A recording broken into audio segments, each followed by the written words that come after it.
হিন্দু ভাইরা, মুসলিম ভাইরা শুনে নিন, ইসলামে নারীর মর্যাদা কোথায় আছে আপনি ভাবুন। ব্যক্তিটি বলছেন, হে নবী, এই পৃথিবীতে সৃষ্টিকর্তা আমাকে একটা কন্যা সন্তান দান করেছিলেন, একটা কন্যা সন্তান দান করেছিলেন, আর আমি সেই কন্যাটি নাম রেখেছিলাম সাকিলা। কি বললাম ভাই? সাকিলা। মেয়েটি দেখতে অতীব সুন্দরী ছিল, আমারই কলিজার টুকরা কন্যা। মেয়েটির বয়স হলো 8 বছর। ক বছর? 8 বছরের কন্যাকে, জীবিত কন্যাকে আমি পিতা হয়ে জীবিত কন্যাকে পুঁতে মেরে ফেলেছি। বলে সে কি? জীবিত কন্যাকে পুঁতে মেরে ফেললে কিভাবে? প্রফেট মুহাম্মদ সাল্লাল্লাহু আলাইহি ওয়াসাল্লামের সামনে লোকটি বর্ণনা দিচ্ছেন, শুনলে অবাক হয়ে যাবেন। বলছে, আমি একদিন আমার স্ত্রীকে বলেছি, সাদের স্ত্রী, আমার এই কন্যাটাকে সুন্দর করে সাজিয়ে দাও, মেলা দেখাতে নিয়ে যাব। আমার স্ত্রী বাচ্চাটাকে সুন্দর করে সাজিয়ে দিয়েছে। আমি এক হাতে মেয়েটির হাত ধরেছি, অপর হাতে কোদাল নিয়েছি, কোদাল নিয়ে 2 পাহাড়ের মাঝখানে সমতল ভূমি দেখতে পেয়েছি, সেখানে গিয়ে কোদাল দিয়ে গর্ত খুলে যাচ্ছি। মেয়েটি আমাকে বলছে, আব্বা আব্বা, তুমি এখানে গর্ত খুলছো কেন? কখন মেলা দেখাতে নিয়ে যাবে? আমি কোনো দিকে খেয়াল না করে গর্ত খুলেই চলেছি। যখন অনেকটা গর্ত খোলা হয়ে গেছে, মেয়েটির হাতে পায়ে দড়ি বাঁধতে শুরু করেছি। মেয়েটি ঝরঝর করে কাঁদছে। তুমি কাঁদছে আর বলছে, আব্বা, তুমি আমাকে মেলা দেখাতে নিয়ে যাবার নাম করে তুমি এখানে আমার হাতে পায়ে দড়ি দিয়ে বাঁধছো কেন? কারণটা কি জানতে পারি? আমি নিষ্ঠুর পিতা কোনো দিকে খেয়াল না করে মেয়েটির হাতে পায়ে দড়ি বেঁধে গর্তের ভিতরে ফেলে দিলাম জীবিত কন্যাকে।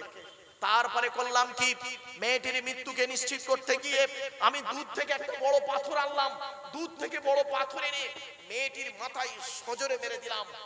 মারা যাওয়ার আগে মেয়েটি বাবা রে বলে চিৎকার করে উঠেছিল, হে নবী, পৃথিবীতে অনেক পাপ করেছি, আমার মাফ হয়ে যাবে, দৃঢ় বিশ্বাস, কিন্তু এই পাপটা কি আমার মাফ হবে?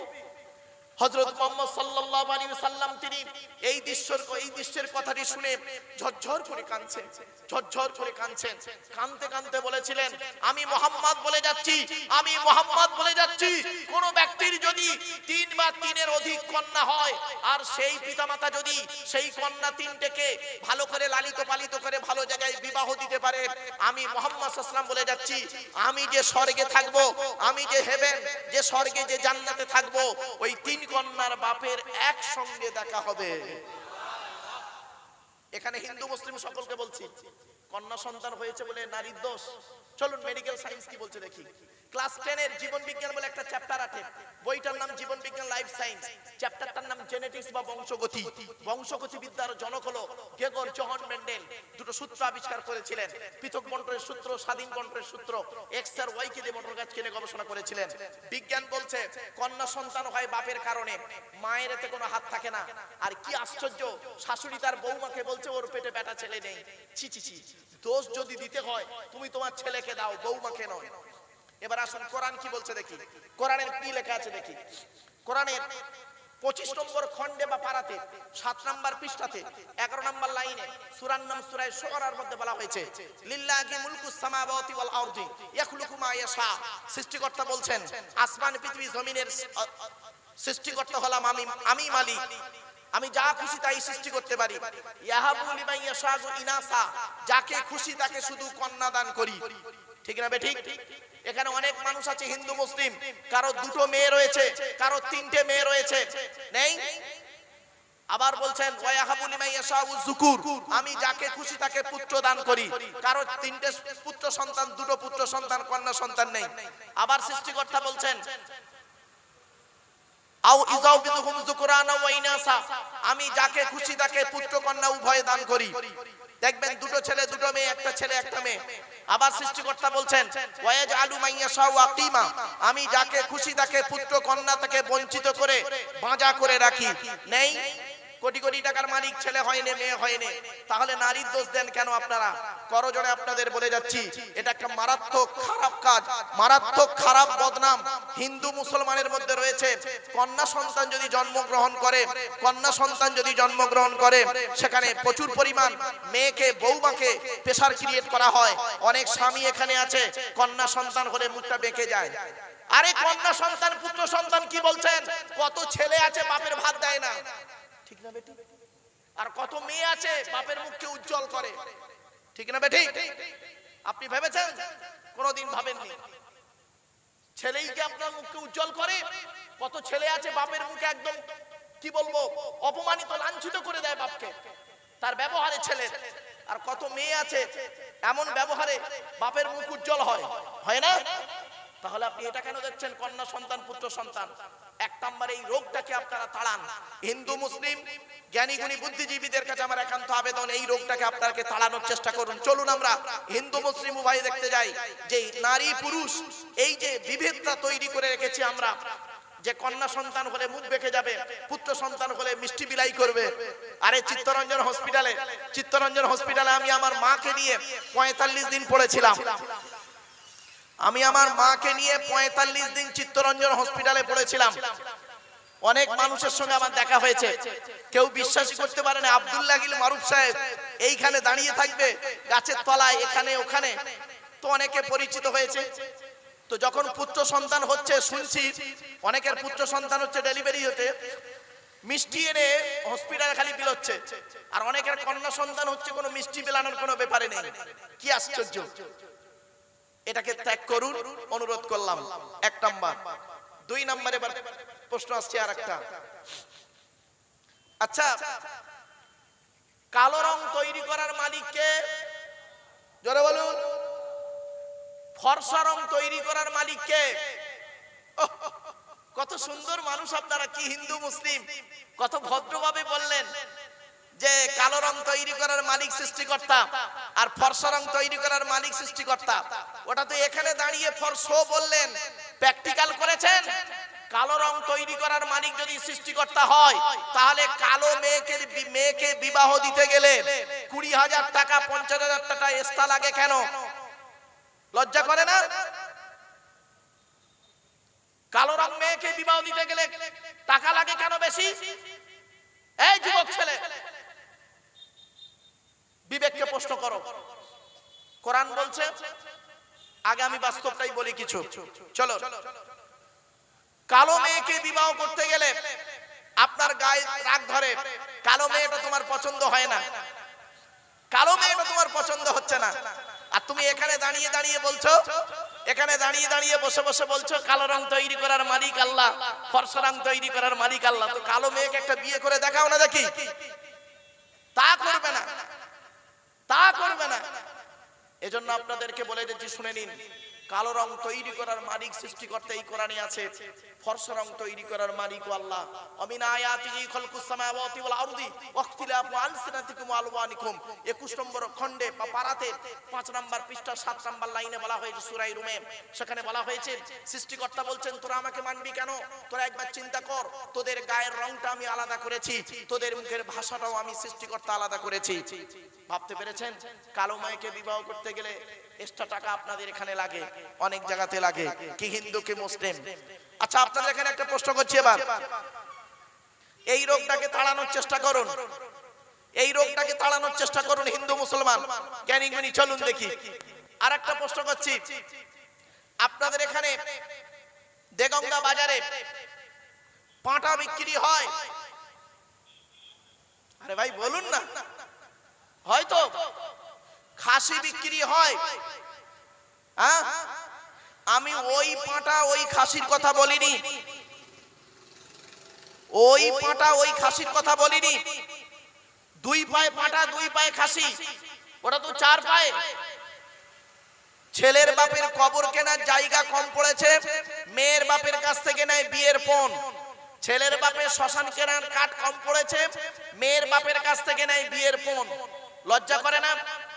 আপনারা জানেন এখানে কত হিন্দু মুসলমান আছে, কন্যা দায়ে তারা ভিক্ষা করে, মেয়ের বাপেরা কন্যা দায়ে ভিক্ষা করছে। আরে ধার করা মানেও এক প্রকার ভিক্ষা। কারোর কাছে মেয়ের জন্য ভিক্ষা করা, ডাইরেক্ট ভিক্ষা করা। আর কি করছে, একজনের কাছে হাতে পায়ে ধরে বলছে ভাই 5 লাখ টাকা ধার দে, আমার মেয়েটার বিয়ে দিই। ভাবতে পেরেছেন? যে ছেলেটা মাধ্যমিক পাশ করলো, নিরুপমার করুণ গল্পটা গল্পগুচ্ছ কাহিনী রবীন্দ্রনাথের লেখা, দেনা পাওনা গল্প পড়ার পরে সে ছেলে যদি বলে মাধ্যমিকে স্টার পেয়েছি, আমার সার্টিফিকেটের দাম হলো 50,000 টাকা, ইয়াম্মা গাড়ি, 5 ভরি সোনা, তবে একটা গরিবের মেয়েকে বিবাহ করব। আমি আব্দুল্লাহির মারুফ বলে যাচ্ছি, মাধ্যমিকে স্টার পাওয়া ছেলেটার থেকে যে ছেলেটা 4 পাস করে বাড়িতে বসে থাকে, 4 পাস করা ছেলেটা মাধ্যমিকে স্টার পাওয়া ছেলের থেকে ভালো। লজ্জা করে না? কন্যাদায়ে নিজের বোনকে কি অবস্থা করতে হচ্ছে। আজ দেখেন এখানে যত মানুষ বসে আছেন, এনারা ডাইরেক্ট কোন নেয় না, ইনডাইরেক্ট কোন নেয়। হিন্দু ভাইরা, মুসলিম ভাইরা শুনে নিন, ইসলামে নারীর মর্যাদা কোথায় আছে আপনি ভাবুন। ব্যক্তিটি বলছেন, হে নবী, এই পৃথিবীতে সৃষ্টিকর্তা আমাকে একটা কন্যা সন্তান দান করেছিলেন, একটা কন্যা সন্তান দান করেছিলেন, আর আমি সেই কন্যাটি নাম রেখেছিলাম সাকিলা। কি বললাম ভাই? সাকিলা। মেয়েটি দেখতে অতীব সুন্দরী ছিল, আমারই কলিজার টুকরা কন্যা। মেয়েটির বয়স হলো 8 বছর। ক বছর? 8 বছরের কন্যাকে, জীবিত কন্যাকে আমি পিতা হয়ে জীবিত কন্যাকে পুঁতে মেরে ফেলেছি। বলে সে কি? জীবিত কন্যাকে পুঁতে মেরে ফেললে কিভাবে? প্রফেট মুহাম্মদ সাল্লাল্লাহু আলাইহি ওয়াসাল্লামের সামনে লোকটি বর্ণনা দিচ্ছেন, শুনলে অবাক হয়ে যাবেন। বলছে, আমি একদিন আমার স্ত্রীকে বলেছি, সাদের স্ত্রী, আমার এই কন্যাটাকে সুন্দর করে সাজিয়ে দাও, মেলা দেখাতে নিয়ে যাব। আমার স্ত্রী বাচ্চাটাকে সুন্দর করে সাজিয়ে দিয়েছে। আমি এক হাতে মেয়েটির হাত ধরেছি, অপর হাতে কোদাল নিয়েছি, কোদাল নিয়ে 2 পাহাড়ের মাঝখানে সমতল ভূমি দেখতে পেয়েছি, সেখানে গিয়ে কোদাল দিয়ে গর্ত খুলে যাচ্ছি। মেয়েটি আমাকে বলছে, আব্বা তুমি এখানে গর্ত খুলছো কেন? কখন মেলা দেখাতে নিয়ে যাবে? আমি কোনো দিকে খেয়াল না করে গর্ত খুলেই চলেছি। যখন অনেকটা গর্ত খোলা হয়ে গেছে, মেয়েটির হাতে পায়ে দড়ি বাঁধতে শুরু করেছি। মেয়েটি ঝরঝর করে কাঁদছে। তুমি কাঁদছে আর বলছে, আব্বা তুমি আমাকে মেলা দেখাতে নিয়ে যাবার নাম করে তুমি এখানে আমার হাতে পায়ে দড়ি দিয়ে বাঁধছো কেন? কারণটা কি জানতে পারি? আমি নিষ্ঠুর পিতা কোনো দিকে খেয়াল না করে মেয়েটির হাতে পায়ে দড়ি বেঁধে গর্তের ভিতরে ফেলে দিলাম জীবিত কন্যাকে। তারপরে করলাম কি, মেয়েটির মৃত্যুকে নিশ্চিত করতে গিয়ে আমি দুধ থেকে একটা বড় পাথর আনলাম। দুধ থেকে বড় পাথর এনে মেয়েটির মাথায় সজোরে মেরে দিলাম। মারা যাওয়ার আগে মেয়েটি বাবা রে বলে চিৎকার করে উঠেছিল, হে নবী, পৃথিবীতে অনেক পাপ করেছি, আমার মাফ হয়ে যাবে, দৃঢ় বিশ্বাস, কিন্তু এই পাপটা কি আমার মাফ হবে? হযরত মুহাম্মদ সাল্লাল্লাহু আলাইহি ওয়াসাল্লাম তিনি এই দৃশ্যের কথাটি শুনে ঝরঝর করে কাঁদছেন। কাঁদতে কাঁদতে বলেছিলেন, আমি মুহাম্মদ বলে যাচ্ছি, কোন ব্যক্তির যদি 3 বা 3-এর অধিক কন্যা হয়, আর সেই পিতামাতা যদি সেই কন্যা 3টেকে ভালো করে লালিত পালিত করে ভালো জায়গায় বিবাহ দিতে পারে, আমি মুহাম্মদ সাল্লাল্লাহু আলাইহি ওয়াসাল্লাম বলে যাচ্ছি, আমি যে স্বর্গে থাকবো, আমি যে হেভেন, যে স্বর্গে, যে জান্নাতে থাকবো, ওই 3 কন্যার বাপের একসঙ্গে দেখা হবে। এখানে হিন্দু মুসলিম সকলকে বলছি, কন্যা সন্তান হয়েছে বলে নারীর দোষ? চলুন মেডিকেল সায়েন্স কি বলছে দেখি। ক্লাস 10 এর জীবন বিজ্ঞান বলে একটা চ্যাপ্টার আছে, বইটার নাম জীবন বিজ্ঞান লাইফ সায়েন্স, চ্যাপ্টারটার নাম জেনেটিক্স বা বংশগতি। বংশগতি বিদ্যার জনক হলো গ্রেগর জোহান মেন্ডেল। 2টো সূত্র আবিষ্কার করেছিলেন, পৃথক বন্টনের সূত্র, স্বাধীন বন্টনের সূত্র। এক্স আর ওয়াই কে দিয়ে বন্টন গাছ কিনে গবেষণা করেছিলেন। বিজ্ঞান বলছে কন্যা সন্তান হয় বাপের কারণে, মায়ের এতে কোনো হাত থাকে না। আর কি আশ্চর্য, শাশুড়ি তার বৌমাকে বলছে ওর পেটে বেটা ছেলে নেই। ছি ছি ছি, দোষ যদি দিতে হয় তুমি তোমার ছেলেকে দাও, বৌমাকে নয়। এবার আসুন কোরআন কি বলছে দেখি। কোরআনের কি লেখা আছে দেখি। কোরআনের 25 নম্বর খণ্ডে বা পারাতে 7 নম্বর পৃষ্ঠাতে 11 নম্বর লাইনে সূরার নাম সূরা শুআরার মধ্যে বলা হয়েছে, লিল্লাহি মুলকুস সামাওয়াতি ওয়াল আরদি ইয়াখলুকু মা ইয়াশা। সৃষ্টিকর্তা বলছেন, আসমান পৃথিবী জমিনের সৃষ্টিকর্তা হলাম আমি মালিক, আমি যা খুশি তাই সৃষ্টি করতে পারি। ইয়াহাবু লিমান ইয়াশাউ ইনাসা, যাকে খুশি তাকে শুধু কন্যা দান করি। ঠিক না বে ঠিক? এখানে অনেক মানুষ আছে হিন্দু মুসলিম, কারো 2টো মেয়ে রয়েছে, কারো 3টে মেয়ে রয়েছে, নেই? আবার বলছেন ওয়ায়াহাবু লিমান ইয়াশাউ যুকুর, আমি যাকে খুশি তাকে পুত্র দান করি। কারো 3টে পুত্র সন্তান, 2টো পুত্র সন্তান, কন্যা সন্তান নেই। আবার সৃষ্টিকর্তা বলছেন আও ইযাউবিযুহুম যুকরানা ওয়া ইনাসা, আমি যাকে খুশি তাকে পুত্র কন্যা উভয় দান করি। দেখবেন 2টো ছেলে 2টো মেয়ে, একটা ছেলে একটা মেয়ে। আবার সৃষ্টিকর্তা বলছেন ওয়ায়াজআলু মান ইয়াশাউ আকিমা, আমি যাকে খুশি তাকে পুত্র কন্যা থেকে বঞ্চিত করে বাঁজা করে রাখি। নেই? কোটি কোটি টাকার মালিক ছেলে হয়নি, মেয়ে হয়নি, তাহলে নারীর দোষ দেন কেন আপনারা? করজোড়ে আপনাদের বলে যাচ্ছি, এটা একটা মারাত্মক খারাপ কাজ, মারাত্মক খারাপ বদনাম হিন্দু মুসলমানের মধ্যে রয়েছে। কন্যা সন্তান যদি জন্মগ্রহণ করে, কন্যা সন্তান যদি জন্মগ্রহণ করে, সেখানে প্রচুর পরিমাণ মেয়েকে, বৌমাকে প্রেসার ক্রিয়েট করা হয়। অনেক স্বামী এখানে আছে, কন্যা সন্তান হলে মুখটা বেঁকে যায়। আরে কন্যা সন্তান, পুত্র সন্তান কি বলছেন? কত ছেলে আছে বাপের ভাত দেয় না, ঠিক না বেটি? আর কত মেয়ে আছে বাপের মুখকে উজ্জ্বল করে, ঠিক না বেটি? আপনি ভেবেছেন? কোনোদিন ভাবেননি। ছেলেই কি আপনার মুখকে উজ্জ্বল করে? কত ছেলে আছে বাপের মুখে একদম কি বলবো, অপমানিত, লাঞ্ছিত করে দেয় বাপকে তার ব্যবহারে ছেলের। আর কত মেয়ে আছে এমন ব্যবহারে বাপের মুখ উজ্জ্বল হয়, হয় না? তাহলে আপনি এটা কেন দেখছেন কন্যা সন্তান, পুত্র সন্তান? এক নম্বরে এই রোগটাকে আপনারা তাড়ান। হিন্দু মুসলিম জ্ঞানী গুণী বুদ্ধিজীবীদের কাছে আমার একান্ত আবেদন, এই রোগটাকে আপনাকে তাড়ানোর চেষ্টা করুন। চলুন আমরা হিন্দু মুসলিম উভয় দেখতে যাই যে নারী পুরুষ এই যে বিভেদটা তৈরি করে রেখেছি আমরা, যে কন্যা সন্তান হলে মুখ বেঁকে যাবে, পুত্র সন্তান হলে মিষ্টি বিলাই করবে। আরে চিত্তরঞ্জন হসপিটালে আমি আমার মাকে নিয়ে 45 দিন পড়েছিলাম। আমি আমার মাকে নিয়ে 45 দিন চিত্তরঞ্জন হসপিটালে পড়েছিলাম। অনেক মানুষের সঙ্গে আমার দেখা হয়েছে, কেউ বিশ্বাসই করতে পারে না আব্দুল্লাহ গিল মারুফ সাহেব এইখানে দাঁড়িয়ে থাকবে গাছের তলায়, এখানে ওখানে, তো অনেকে পরিচিত হয়েছে। তো যখন পুত্র সন্তান হচ্ছে শুনছি, অনেকের পুত্র সন্তান হচ্ছে ডেলিভারি হতে মিষ্টি এনে হসপিটালে খালি বিলাচ্ছে, আর অনেকের কন্যা সন্তান হচ্ছে কোনো মিষ্টি বিলানোর কোনো ব্যাপারে নেই। কি আশ্চর্য! এটাকে ত্যাগ করুন, অনুরোধ করলাম। এক নাম্বার। দুই নাম্বার, এবার প্রশ্ন আসছে আর একটা। আচ্ছা, কালো রং তৈরি করার মালিককে? জোরে বলুন। ফর্সা রং তৈরি করার মালিককে? কত সুন্দর মানুষ আপনারা, কি হিন্দু মুসলিম, কত ভদ্রভাবে বললেন যে কালো রং তৈরি করার মালিক সৃষ্টিকর্তা আর ফর্সা রং তৈরি করার মালিক সৃষ্টিকর্তা। ওটা তো এখানে দাঁড়িয়ে ফর্সা বললেন, প্র্যাকটিক্যাল করেছেন? কালো রং তৈরি করার মালিক যদি সৃষ্টিকর্তা হয়, তাহলে কালো মেয়েকে বিবাহ দিতে গেলে 20,000 টাকা, 50,000 টাকা এক্সট্রা লাগে কেন? লজ্জা করে না? কালো রং মেয়েকে বিবাহ দিতে গেলে টাকা লাগে কেন বেশি? এই যুবক ছেলে,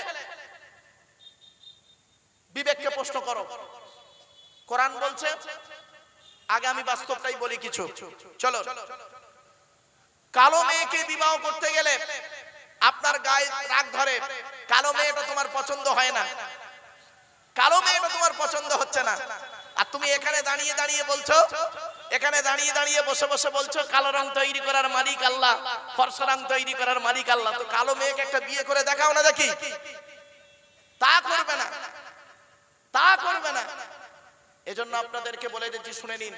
কালো রং তৈরি করার মালিক সৃষ্টিকর্তা এই কোরআনে আছে, ফর্সা রং তৈরি করার মালিক আল্লাহ। আমিন আয়াতিহি খালকুস সামাওয়াতি ওয়াল আরদি ওয়াখতিলাফু আলসিনাতিকুম ওয়া আলওয়ানিকুম। 21 নম্বর খণ্ডে বা পারাতে 5 নম্বর পৃষ্ঠা 7 নম্বর লাইনে বলা হয়েছে সূরা রুমে। সেখানে বলা হয়েছে সৃষ্টিকর্তা বলছেন, তোরা আমাকে মানবি কেন? তোরা একবার চিন্তা কর, তোদের গায়ের রংটা আমি আলাদা করেছি, তোদের মুখের ভাষাটাও আমি সৃষ্টিকর্তা আলাদা করেছি। ভাবতে পেরেছেন? কালো মেয়েকে বিবাহ করতে গেলে এক্সট্রা টাকা আপনাদের এখানে লাগে, অনেক জায়গাতে লাগে, কি হিন্দু কি মুসলিম। আচ্ছা, আপনাদের এখানে একটা প্রশ্ন করছি, এবার এই রোগটাকে তাড়ানোর চেষ্টা করুন, এই রোগটাকে তাড়ানোর চেষ্টা করুন হিন্দু মুসলমান জ্ঞানী গুণী। চলুন দেখি। আর একটা প্রশ্ন করছি, আপনাদের এখানে দেগঙ্গা বাজারে পাঁঠা বিক্রি হয়? আরে ভাই বলুন না। হয়তো খাসি বিক্রি হয়? হ্যাঁ, আমি ওই পাঁঠা ওই খাসির কথা বলিনি,